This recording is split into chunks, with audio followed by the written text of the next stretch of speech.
Hi friends, இன்றைக்கி மொடவாட்டு கால் கிழங்கு வச்சு ஒரு பொடி பண்ணலாங்க. இது இட்லி, தோசை, சாப்பாடு எல்லாத்துக்குமே நல்லாயிருக்குங்க.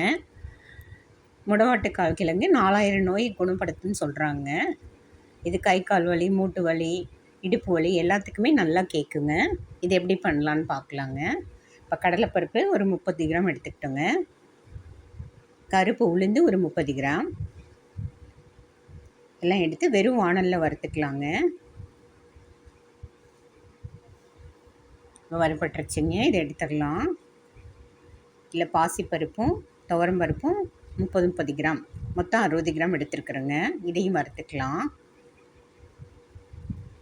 மிதமான தீயிலேயே வறுத்துக்கலாங்க, இல்லைன்னா தீஞ்சு போயிடும். இது நல்லா வறுபட்டுருச்சுங்க. இப்போ எடுத்துடலாம். மிளகு சீரகம் 15 கிராம் எடுத்துருக்குறோங்க, மொத்தம் 30 கிராம். இதையும் வறுத்துக்கலாங்க. எள் ஒரு 30 கிராமுங்க, கருப்பு எள். இதுவும் உடம்புக்கு ரொம்ப நல்லது, இதை எடுத்துக்கலாங்க. பெருங்காயம் ஒரு 10 கிராமுங்க. தூள் பெருங்காயம், கட்டு பெருங்காயம் நம்ம வசதிக்கு தகுந்த மாதிரி போட்டுக்கலாங்க. எது இருக்கோ அது போட்டுக்கலாம்.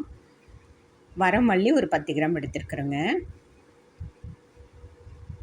நல்லெண்ணெய் கொஞ்சமாக விட்டு ஒரு 2 பூண்டு அப்படியே தோலோடு தட்டி போட்டிருக்குறேங்க.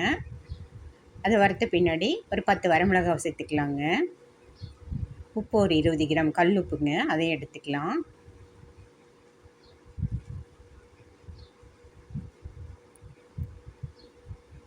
அலசி காய வச்சுருக்குறேங்க கருவேப்பிலை, அது ஒரு 2-3 கொத்து ஆகும், அதையும் எடுத்துக்கிட்டோங்க. இதையும் சேர்த்து இப்போ நம்ம வறுத்துக்கலாம். மொடவாட்டு கிழங்கு சுத்தம் பண்ணி காய வச்சு வச்சுருக்குறேங்க. இப்படி தான் இருக்கும், மரத்தூள் மாதிரி. இது ஒரு 50 கிராம் அளவு, இதையும் எடுத்துக்கலாங்க. அது கூடயே போட்டு இதையும் வறுத்துக்கலாம்.